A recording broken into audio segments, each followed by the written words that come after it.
Next week થી time બદલાવાના છે ને, તો એ કેવી રીતના? એની વાત આપણે આ સત્સંગ પછી કરીએ છીએ. હા, હમણાં ચાલુ કરીએ છીએ, છેલ્લી 5 મિનિટમાં એની વાત કરીએ છીએ. આજે ઘણો સમય થઈ ગયો છે. પ્લીઝ. શ્રી હરિ શ્રી ગોપીજન વલ્લભાઈ નમઃ વિજયતે શ્રી દ્વારિકાધીશ પ્રભુ. શ્રીમદ ભાગવત રસાસ્વાદ.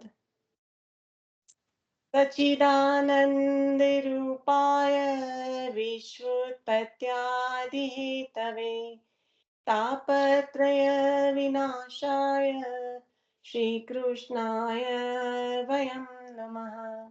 શ્રી વલ્લભને હૃદયમાં પધરાવીને શ્રીમદ ભાગવતજીનું રસપાન કરીશું. શ્રીમદ ભાગવત રસાસ્વાદ, પ્રથમ સ્કંદ, પંચમ અધ્યાય. આપણે જે અત્યારે નારદજીનું પધારવું, નારદજીના જે કથા કહેવી જન્મની વ્યાસજીને, અને સી રીતે નારદજીને ચતુશ્લોકી ભાગવત પ્રાપ્ત થયા છે, એ સગળું આપણે અત્યારે સુધીમાં જોઈ લીધું છે. કોકિલા માસી, તમારું મ્યુટ કરજો પ્લીઝ. તો અહીંયા આગળ આપણે ગઈકાલે જે વાર્તાજીનું રસપાન કર્યું, આજે તો માનો કે લોટરી લાગી ગઈ. સવારમાં અમારે રાજાનો ગજનધાવનજીનો પ્રસંગ, ગજનધાવનજીનું પધારવું, સતીશ કાકાનું ગોવિંદ સ્વામીના કીર્તન દ્વારા જે રસપાન કરાવ્યું એ, અને હવે ભાગવતજી. તો ખૂબ સુંદર આજે જે ક્રમ આપણો હતો એ સુંદર હતો, અને એમાં જ પાછા આપણે હજી આગળ વધી રહ્યા છે ભાગવતજીમાં. તો જ્યારે આજના વાર્તાજીમાં ખરેખર તે દિવસે વાત થઈ હતી, સોનલે કીધું હતું, એટલે એમાં બહુ અંદર ચર્ચા નથી કરતા, કારણ કે અત્યારે હોય એવું લાગતું નથી. પણ ગજનધાવનજીની ને લઈને નવનીત પ્રિયાજીનું આચાર્ય ચરણને ત્યાં પધારવું, એનું મુખ્ય કારણ વય થઈ હતી, એટલે ઘૂંટણમાં જો વધારે એ કરે તો જલ્દી વાગી જાય. નાના છોકરા કરતા મોટાને જલ્દી વાગે, એ એક અલગ ભાવ છે. પણ આખું ત્યાં નવનીત પ્રિયાજીનું આજ્ઞા કરવી કે આપ હવે મને ત્યાં પધરાવો ને આપ પણ ત્યાં ચાલો, તો એની પાછળનો જે ભાવ રાજાએ પણ કહ્યો અને વાર્તાજીમાં પણ પ્રકાશ થયેલો છે.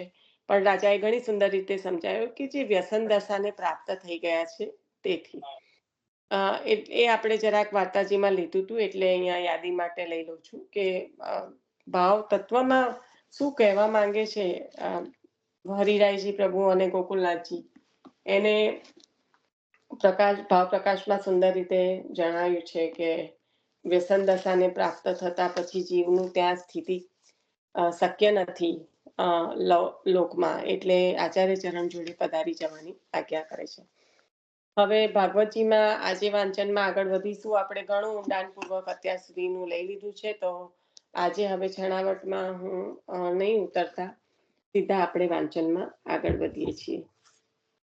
કારણ કે અને હા, ખાલી સ્મરણ જે બધા પ્રસંગોનું ગઈકાલે લીધા હતા એનું કર્યું, એના દ્વારા એક જે મને હૃદયમાં ભાવ આવ્યો હતો કે આટલા બધા પ્રસંગોમાં સૌથી સુંદર રીતે જે યથાર્થ અત્યારે આપણે વાંચન કર્યું, એને યથાર્થ એકદમ જો કોઈ પ્રસંગ હોય તો એ રસખાનજી અને એમના બેટીનો, કારણ કે ત્યાં શ્રવણ અને કીર્તન બંને આવી જાય છે. સોરી, હા, અલીખાનજી, એ મને ઓલવેઝ હું આવું બોલું છું. નિશાબેન, તમારા રસખાનજી બરાબર ભરાઈ ગયા છે સાચે, ઓલવેઝ. મિર્જાદી ને અલીખાનજી નો જે વાર્તાજી છે એ યથાર્થ અહીંયા એ રીતે બેસે છે કે જેમને શ્રવણ પણ કર્યું છે, શ્રવણમાં એટલા મગ્ન થઈ ગયા છે કે શ્રવણને હૃદયમાં ગ્રહણ કરતા, શ્રવણ ભક્તિ સિદ્ધ થતા એમને હવે કીર્તનનો અધિકાર છે, એટલે કે કહેવાનો અધિકાર છે. માટે જ ગોસાઈજી પ્રભુ ચરણે આજ્ઞા કરી છે. તો આ અધિકાર પણ પ્રભુ નક્કી કરે છે, કારણ કે પ્રભુ જાણે છે કે કોનો કયો અધિકાર છે, કોને શું સિદ્ધ થયું છે. જે શ્રવણ ભક્તિ સિદ્ધ થઈ પછીનું પગથિયું છે કીર્તન ભક્તિ, તો શ્રવણ એ રીતે કર્યું છે પેજાદીએ કે એક હવે કીર્તન કરવાને સમર્થ છે. એટલે કહ્યું કે કૃપાનાથ કાલથી કહું કે જ્યારથી શરૂઆત થઈ છે ત્યારથી કહું. તો આ જે છે એ આ પ્રસંગ અહીંયા બંને આવી જાય છે. એટલે આપણને જે શ્રવણ અને કીર્તનની જે પરિભાષા આમાં નારદજીએ જે સમજાઈ કે કથા શ્રવણથી થતી કૃતાર્થતા, તો કથા શ્રવણ કોણે કહેવાય અને કઈ રીતે કૃતાર્થ થવાય એના સંદર્ભમાં આ પ્રસંગ યથાર્થ બંને બાજુ શ્રવણ અને કીર્તનમાં બેસે છે. એટલે થોડું મનન કરતા થયું કે આ બધા પ્રસંગોમાં વધુ કઈ રીતે આ પ્રસંગ બેસે છે. પ્લીઝ મ્યુટ થઈ જજો નીતાબેન. બંધન દેતા હવે આગળ વાંચન કરીએ છીએ.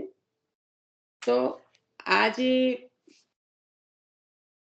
આપણે વાંચનમાં આગળ વધીને જોવાનું છે એ પહેલાનું હવે કોઈને કંઈ પણ હોય તો કહેજો, પણ મુખ્યત્વે ચતુશ્લોકી ભાગવત આપ્યું અને આ જે ભગવદ ઈચ્છાથી જે જ્ઞાન સંતોના હૃદયમાં ઉપદેશ રૂપે સ્ફુર્યું એ સંતોએ નારદજીને આપ્યું છે. આ જ્ઞાન પ્રભાવથી હૃદયમાં બિરાજતા જે પ્રભુ છે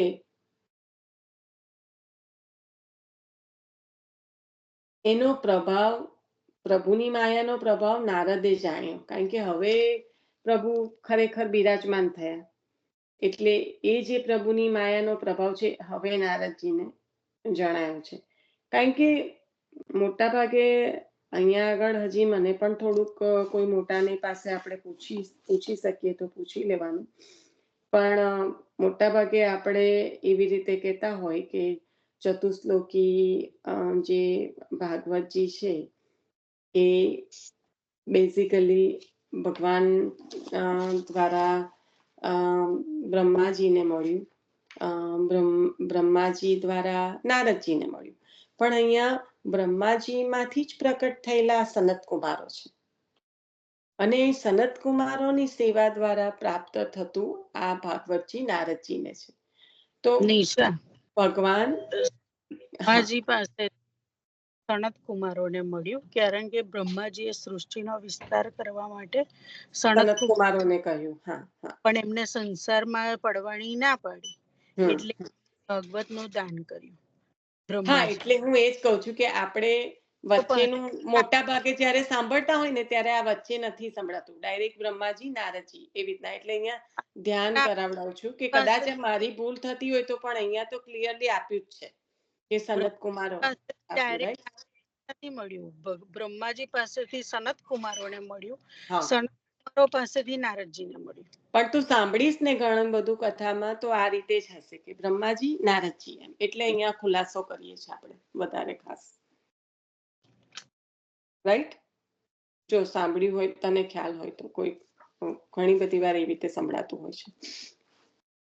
આઈ ડોન્ટ નો, મને એવો ખ્યાલ છે. એટલે ના, ભગવાન પાસેથી બ્રહ્માજીને ના, જ્યારે તું સાંભળે ને કોઈ જગ્યાએ ત્યારે ઘણી બધી વાર આ રીતે બોલાતું હોય છે કે ભગવાન કથાની અંદર કે છે. હે, કથામાં સાંભળવાનું હોય ત્યારે તું કે છે. હા, એવું કહું છું. એવું નોટિસ નથી કર્યું. ના, મેં કર્યું છે. એટલા માટે જ અહીંયા આગળ હાઇલાઇટ કરીને કહું છું પાછું કે ઘણી વાર જો તમે સાંભળશો ને તો એવો જ ખ્યાલ હશે કે ભગવાન બ્રહ્માજી નારદજી. પણ બ્રહ્માજી પાસેથી સનત કુમારોને, કારણ કે સનત કુમારોને 5 વર્ષની વયના રહીને પ્રભુમય જ રહેવું છે, એમને સૃષ્ટિ નથી પ્રકટ કરવી. એટલે સૃષ્ટિ પ્રકટ કરવાના અર્થે ત્યાં આગળ આવે છે પણ ખરું કે પિતાની આજ્ઞાનું ઉલ્લંઘન થયું છે. જ્યારે જે કહેવાય કે શુકદેવજી મહારાજે ઉલ્લંઘન નથી કર્યું પિતાની આજ્ઞાનું, અને એમની છાયા સ્વરૂપે એમને સંસાર કર્યો છે અને સનત કુમારોએ નથી કર્યો. તો સનત કુમારો દ્વારા કહેવાનું તાત્પર્ય એ છે કે સનત કુમારો દ્વારા નારદજીને મળ્યું છે, અને નારદજી દ્વારા વ્યાસજીને, વ્યાસજી દ્વારા શ્રી સુખદેવજીને, સુખદેવજી દ્વારા સુતજીને, અને સુતજીને નો અહીંયા કહેવાનો પ્રકાર ચાલી રહ્યો છે. સુખદેવજી દ્વારા સુતજીને, કારણ કે હવે સુતજી કહેશે, પરીક્ષિતજી કહેવાના નથી, શ્રવણ કર્યું છે, કહેવાના નથી, એમ એવી રીતે. એટલે જે વક્તા છે ને એના દ્રષ્ટિએ અત્યારે હાયરાર્કી લઈ રહ્યા છે આપણે.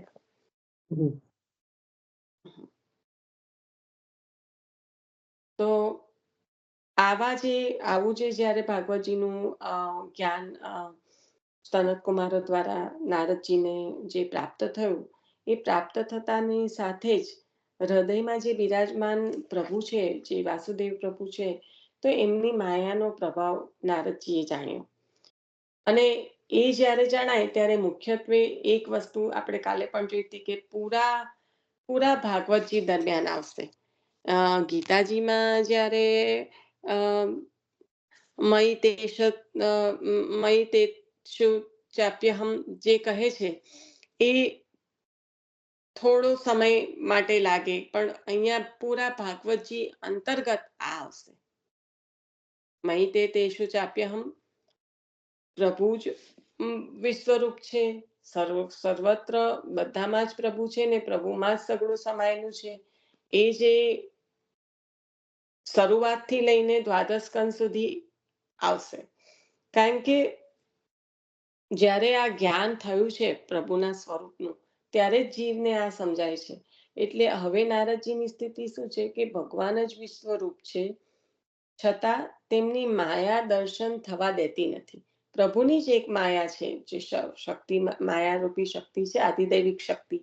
એ જ રજસ તમસ સત્વનું આવરણ ઊભું કરે છે. આપણે જ્યારે બ્રહ્મનું સ્વરૂપ જોયું ત્યારે બહુ સારી રીતે એને વાગોળી ગયા હતા. તો ભગવાન વિશ્વરૂપ છે, પણ એમની માયા જે છે એ એનું દર્શન થવા દેતી નથી. પદાર્થ રૂપે અને પ્રાણી રૂપે એવી રીતે ઓળખાવે છે. પણ ખરેખર જે પ્રભુ રૂપે જ છે, સગળું કઈ જે છે એ પ્રભુ રૂપે છે, એ જણાતું નથી, ફક્ત ને ફક્ત માયાના પ્રભાવના કારણે. અને તેમાં જે ફસાયેલો છે એ ગુણોના કારણે માયાનું આવરણ થતા જે ફસાયેલો જીવ છે, એને જે ત્રિવિધ તાપ, જે કહેવાય કે આદિ વ્યાધિ ને ઉપાધિ, એ 3 સતાવે છે. અને કાલ, કર્મ વગેરે અનેક પ્રતિબંધો નડે છે. એટલે આપણે આટલા સંદર્ભમાં વાર્તાજી નતા લીધા, અને આટલો સંદર્ભ થોડું ચતુશ્લોકી ભાગવત પછીની જે નારદજીની સ્થિતિ છે એ રહી ગયું હતું. પણ આમાં જે વલ્ભાખ્યાન જે ગોપાલદાસજી ગાય છે કે જેને કાલ કર્મ નહીં બાંધે રે, એવો માર્ગ શ્રી વલ્લભ વરનો.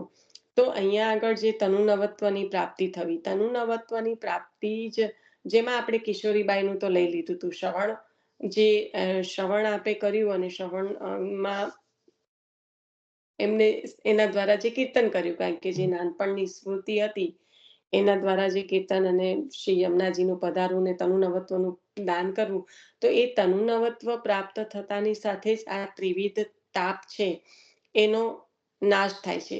કઈ રીતે? કારણ કે એ તનુનવત્વ એ અલૌકિક દેહની પ્રાપ્તિ છે. અલૌકિક દેહ એટલે કે અલૌકિક પંચમહાભૂતથી બનેલો. આ ત્રિવિધ ત્રાપ, માયાનું આવરણ એ નડવા માટે શું હોય કે દેહ પર માયાનું આવરણ થવાનું કારણ જે આ ગુણો છે, કારણ કે માયા જે આધિદૈવિક શક્તિ પ્રભુની, જેને આ વિશ્વમાં આવરણ ઊભું કર્યું છે, એમાં ગુણો ઊભા કર્યા, સત્વ, રજસ, તમસ. હવે એ ભૌતિક શરીર માટે છે. પણ જ્યારે આધિદૈવિક, જ્યારે અલૌકિક દેહની પ્રાપ્તિ થાય છે, ત્યારે એ પંચમહાભૂત પણ અલૌકિક છે. ત્યારે પછી આ જે આપણે જલ, વાયુ, આકાશ, અગ્નિ જે આપણે કહીએ છીએ એ પંચમહાભૂત નહીં, પણ જે આપણે આધિદૈવિક પંચમહાભૂત છે, જે અલૌકિક દેહને બનાવવા વાળા છે, કે જે વ્રજભૂમિ, જે તો આપણે પૃથ્વી તત્વમાં વ્રજભૂમિ, વાયુ તત્વમાં ગિરિરાજજી, વાયુ તત્વમાં આકાશ તત્વમાં ગિરિરાજજી, જલ તત્વમાં યમુનાજી. તો આ જે છે એ દેહની પ્રાપ્તિ થાય ત્યારે પછી એને ત્રિવિધ તાપ કે કાલ, પેલા ડોસીમાએ કાલને પાછો કર્યો તો સાંભળવામાં બહુ સહેલું લાગે છે, પણ એવી પ્રાપ્તિ થઈ છે અલૌકિક દેહની, એના કારણે એને કાલ કર્મ કંઈ પણ બાધા નથી કરતું અને ત્રિવિધ તાપ પણ નસાવતા નથી. તો આ જે અહીંયા આગળ જે 4 લાઈન રહી ગઈ હતી કે જે ચતુશ્લોકી ભાગવત પ્રાપ્ત કર્યા પછી નારદજીને શેનું જ્ઞાન થયું, એ હવે અહીંયા આગળ પૂર્ણ થાય છે. ફરી કોઈ બીજા વૈષ્ણવ સ્મરણમાં આવે તો જરૂરથી એના પર મનન ચિંતન કરજો. હવે આપણે આગળ વધીશું. બંધન દેતા કર્મ પણ પ્રભુ માટે કરતા બંધનમાંથી છોડાવે છે. સગળું પ્રભુમય થઈ જાય કે છે કે બધું જ પ્રભુમાં, એનું આ જ મુખ્ય એ છે કે જે બંધન દેવા વાળું છે ને એ પણ જો પ્રભુ માટે કરવામાં આવે ને તો બંધનમાંથી છોડાવવા વાળું છે. એટલે બંધન દેતા કર્મ પણ પ્રભુ માટે કરતા બંધનમાંથી છોડાવે છે. માનવ દેહ, મન કે વાણીથી કર્મ કર્યા વિના ક્યારેય રહી શકતો નથી. તે બધા જ કર્મ બંધન આપનારા છે. સારા કર્મનું ફળ સુખરૂપે અને ખરાબ કર્મનું ફળ દુઃખરૂપે ભોગવવું જ પડે છે. જે કર્મ બંધન કરનારા છે તે જ કર્મ ભગવાન માટે કરતા ભાવનાથી ભગવાનને સમર્પણ કરતા તે જ કર્મથી પ્રાણી પાવન બને છે. એવમ નૃણામ ક્રિયા યોગા સર્વે સંસ્કૃતિ હેતવઃ ત એવાત્મ વિનાશાય કલ્પન્તે કલ્પિતાઃ પરે. જેટલા કર્મ કરીએ એ બધા જ ભગવાન માટે કરીએ. પ્રભુને માટે કરેલા કર્મ બંધન આપતા નથી, પણ ભગવાનને ઉત્તમ વસ્તુ દેવાય. ઉત્તમ કર્મ પ્રભુ માટે થાય તો તે સેવા બની જાય. તેથી પ્રભુ પ્રસન્ન થાય, બોલવાનું મન થાય તો લોકો સાથે નહીં પણ ભગવાન પાસે બેસીને ભગવાન સંબંધી જેટલું બોલવું હોય એટલું બોલવું. પ્રેમથી બોલાય તો તે સ્તુતિ બની જાય. વ્યર્થ બોલવાથી બંધન મળે, સ્તુતિથી પ્રભુ પ્રસન્ન થાય. અર્જુને ભગવાનની આજ્ઞાથી યુદ્ધ કર્યું. યુદ્ધ તો ઘોર કર્મ છે, છતાં પ્રભુની આજ્ઞાથી કર્યું, તેથી તેને માટે ભક્તિપ્રદ બન્યું, દોષરૂપ ન રહ્યું. ભગવાન માટે કર્મ એટલે કે સેવા કરતા ભગવાનનું સ્મરણ કીર્તન થયા કરે, સ્વરૂપની યાદી આવે, તેથી ભક્તિ મળે. સંસાર સંબંધની શંકા પણ ન રહે. ખૂબ સુંદર રીતે અહીંયા આગળ આ શ્લોક દ્વારા જે પ્રથમ સ્કંદનો 5મ અધ્યાયનો 34મો શ્લોક છે. ઘણી ઓછી જગ્યાએ શ્લોકનું વિવરણ આવે છે, એટલે નંબર સાથે કહું છું, પણ અહીંયા મુખ્યત્વે આ શ્લોક જે છે એવમ નૃણામ ક્રિયા યોગા, તો જે પણ કર્મ કરવામાં આવે એમાં બંધન તો પડવાનું જ છે. એવમ નૃણા ક્રિયા યોગા સર્વે સંસ્કૃતિ હેતવઃ, એટલે કે જેટલા પણ કર્મ છે એ બધા બંધન આપવા વાળા તો છે જ, પણ જો એ પ્રભુના માટે કરવામાં આવે તો એ જે બંધન છે એ રહેતું નથી ત્યાં આગળ. એટલે કે પણ પ્રભુને ઉત્તમ વસ્તુ જ અપાય, બધા કરેલા કર્મ તો પ્રભુને અપાય નહીં. એટલે ઉત્તમ કર્મ થાય તો પછી એ પ્રભુની સેવા જ બની જાય અને પ્રભુની પ્રસન્નતાનું કારણ જ બની જાય. પછી એ બંધન કરવા વાળું રહે નહીં. એટલે અહીંયા બોલવાના ઉદાહરણ સાથે સુંદર રીતે કહ્યું કે કઈ ઉચ્ચારણ કરવાનું થાય મન, પણ આમ તો મૌન રહેવાની આજ્ઞા છે બને ત્યાં સુધી, પણ એ શક્ય નથી. તો તો થાય તો પણ પ્રભુ સંબંધી છે, પ્રભુની પાસે બેસીને છે, તો એ સ્તુતિ બની જાય છે. અને જો વ્યર્થ કરવામાં આવે તો પછી એ બંધન બની જાય છે. એટલે આપણને જે સંઘની નિવૃત્તિ, જે ત્રણ ધર્મોના જે સંતોના ધર્મો બતાયા, એ ત્રણ ધર્મ કયા હતા? એમાં એક સંઘની નિવૃત્તિ, બીજા બે કયા હતા? પૂછી જ લઉં, હવે ધ્યાનમાં આવ્યું છે.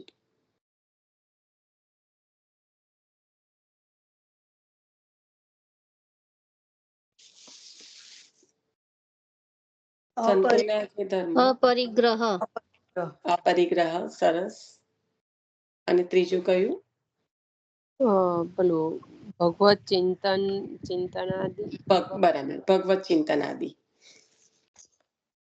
તો જે અહીંયા આગળ આ સંઘ નિવૃત્તિ છે, એ આ વ્યર્થ બોલવાથી બચાવવા વાળું છે. હરીફરીને હરિરાયજીની આજ્ઞાઓ પર જ આપણે આવીએ છીએ. અસતસંગ હાનિ કરાવવા વાળું છે. અસતસંગ છે એ હાનિ કરાવવા વાળું છે. કેમ? કારણ કે એના કારણે અસદાલાપ થાય છે. એ બંને જોડાયેલા છે. અસતસંગ અને અસદાલાપ એક સાથે સંકળાયેલા છે. એક થશે તો બીજું થવાનું જ છે. આપણે એકલા બોલીએ એવું શક્ય નથી. કોઈ હશે તો જ વધારે આમ તેમ બોલાવાનું છે. એટલે વ્યર્થ વાણીનું ઉચ્ચારણ પણ સંઘની નિવૃત્તિ સાથે એ પણ નિવૃત્ત થઈ જાય છે. તો વ્યર્થ બોલવાથી બંધન મળે અને સ્તુતિથી પ્રભુની પ્રસન્નતા મળે. અને અર્જુને જે આજ્ઞાનું પાલન કર્યું છે, જો એના મનથી કર્યું હોત તો એ ઘોર પાપ છે. પણ પ્રભુની આજ્ઞા, ધર્મના જે કહેવાય સંસ્થાપન અર્થે કરેલી પ્રભુની જે આજ્ઞા છે, એનું પાલન કરતા એ પ્રભુની પ્રસન્નતાને પાત્ર બની ગયું છે. અને એટલા માટે મુક્તિ મળી છે. સંતોએ નારદને ચતુર્વ્યુહાત્મક ભગવત ગાયત્રી આપી. ભગવાને કૃપા કરી. ખૂબ સુંદર. આજે ચતુશ્લોકી ભાગવતમાં કહ્યું કે ચતુર્વ્યુહાત્મક ભગવત ગાયત્રી આપી. નમો ભગવતે તુભ્યં વાસુદેવાય ધીમહિ પ્રદ્યુમ્નાય અનિરુદ્ધાય નમઃ સંકર્ષણાય ચ. નમન માટે ચતુર્વ્યુહાત્મક ભગવાન હયગ્રીવ આદિ રૂપો સહિત તેમાં ગયા છે. શ્લોકમાંના ચ કાર હયગ્રીવ વાદીનો સૂચક છે. છેલ્લે જે ચકાર આવ્યો તે હયગ્રીવ વાદીનો સૂચક છે, એમ કહે છે. આ સ્વરૂપ વાચક મંત્રથી, જપ, પૂજન, હોમથી ભગવાનનો સાક્ષાત્કાર થાય. પંચરાત્રમાં કહેલા માર્ગનું અનુસરણ પૂર્વકલ્પમાં જ નારદે કર્યું છે. ભગવાન કેશવે જ્ઞાન આપ્યું, ઐશ્વર્ય આપ્યું અને પોતાનામાં ભક્તિભાવનું દાન કર્યું. ભાવ એ મનનો કોઈ તરંગ માત્ર નથી, પણ પ્રભુએ કૃપા કરીને આપે ત્યારે મળે. પોતાનામાં કહ્યું કે પંચરાત્રમાં કહેલા માર્ગનું અનુસરણ પૂર્વકલ્પમાં જ નારદે કર્યું. પંચરાત્રમાં કહેલા માર્ગનું એટલે હું ધારું છું ત્યાં સુધી તો જે સુદ્રઢ જ્ઞાન પૂર્વસ્તુ સર્વોધિક મહાત્મા જ્ઞાન પૂર્વસ્તુ સુદ્રઢ સર્વોધિક સ્નેહની વાત કરે છે. તો અહીંયા આગળ પહેલા જ્ઞાન થયું છે. ભગવાન કેશવે જ્ઞાન આપ્યું કે પંચરાત્રમાં કહેલા માર્ગનું અનુસરણ પૂર્વકલ્પમાં જ થઈ ગયું છે નારદજી દ્વારા. કેવી રીતે? તો પ્રભુએ જ્ઞાન આપ્યું, ઐશ્વર્ય આપ્યું અને સ્નેહ પણ આપ્યો છે. એટલે કે પોતાનામાં ભક્તિભાવનું દાન પણ કર્યું. ભાવ એ મનનો કોઈ તરંગ માત્ર નથી, પ્રભુ કૃપા કરીને આપે ત્યારે મળે છે. પોતાની કથા કહેતા દેવર્ષિ નારદે કહ્યું, બહુશ્રુત વ્યાસજી, તમે પણ દુઃખથી વારંવાર પીડાતા, સૌને માટે સુખના ઉપાય રૂપ ભગવાનનું ચરિત્ર કહો, જેથી જ્ઞાનીઓની ભગવત સ્વરૂપ જાણવાની ઈચ્છા પૂરી થાય. ભગવાનના યશોગાનથી જ સર્વ દુઃખો દૂર થાય. તેથી ભગવાનનું જ્ઞાન થાય, બીજી રીતે નહીં.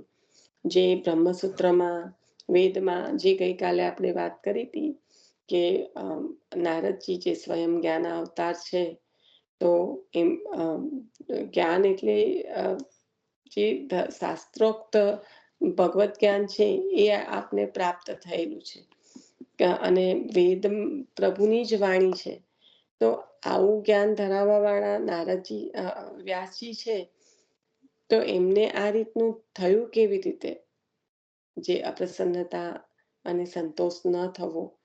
તો એક તો જોયું કે કલીના દર્શન થઈ ગયા છે સમાધિમાં, કલીમાં જીવોની સ્થિતિ કઈ રીતની છે.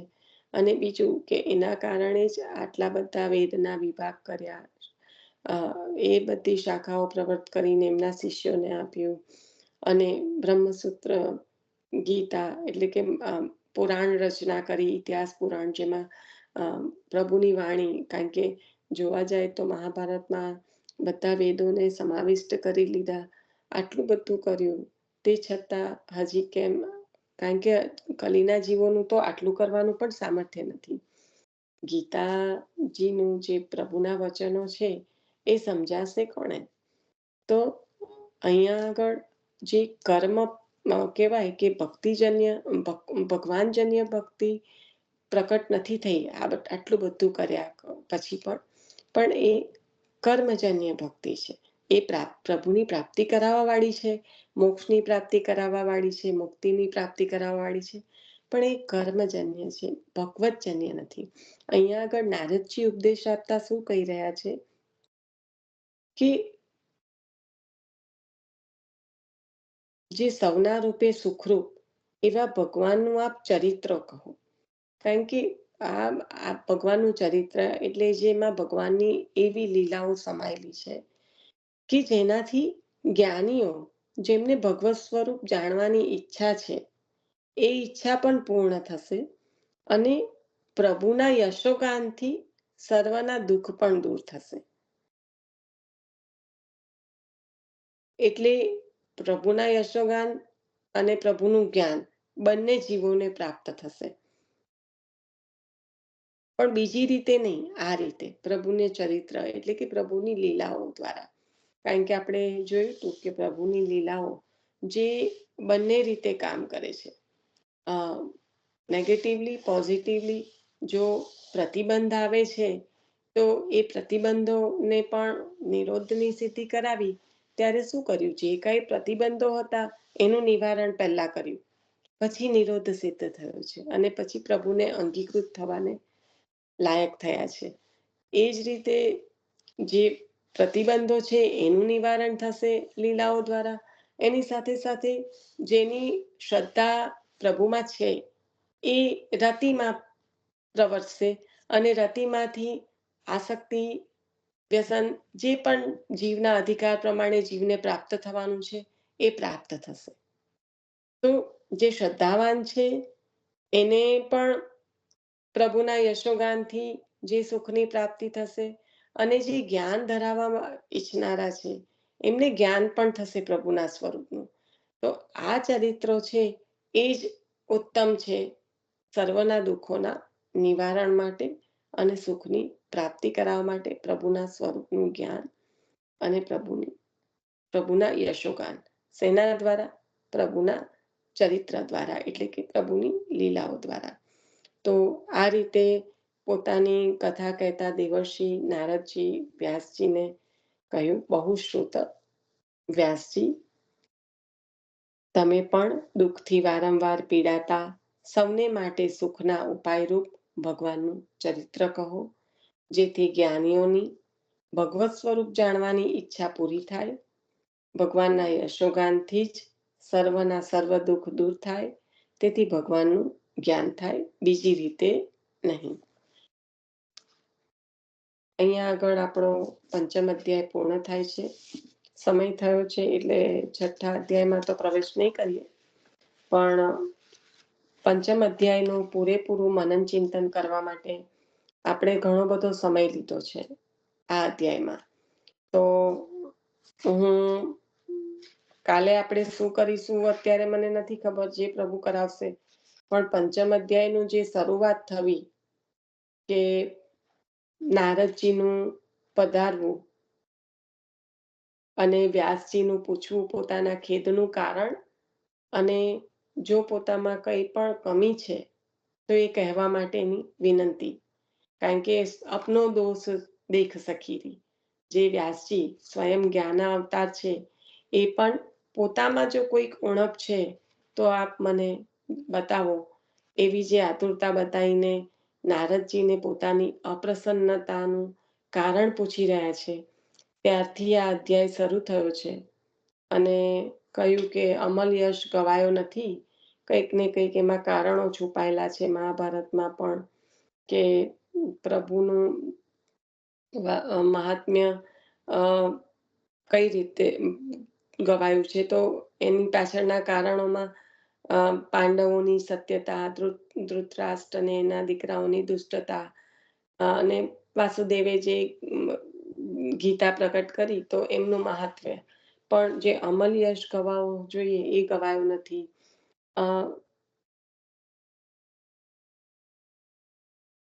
અને જે કહેવાય કે વ્યાસજીને જ્યારે કહ્યું કે તમે આ રીતે નહીં, પ્રભુના યશોગાન જે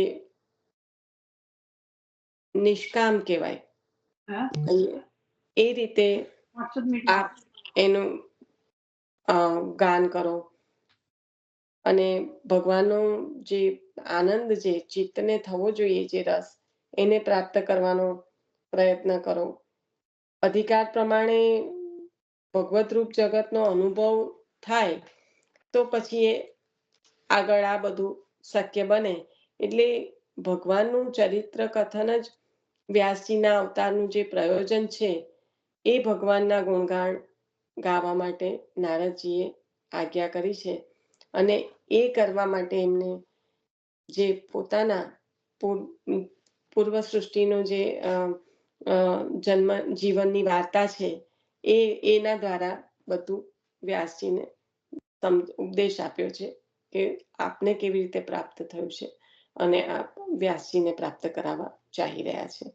તો આ પૂરો પંચમ અધ્યાય છે, એના પર મનન ચિંતન કરજો, કારણ કે આપણે ઘણો સમય લીધો છે.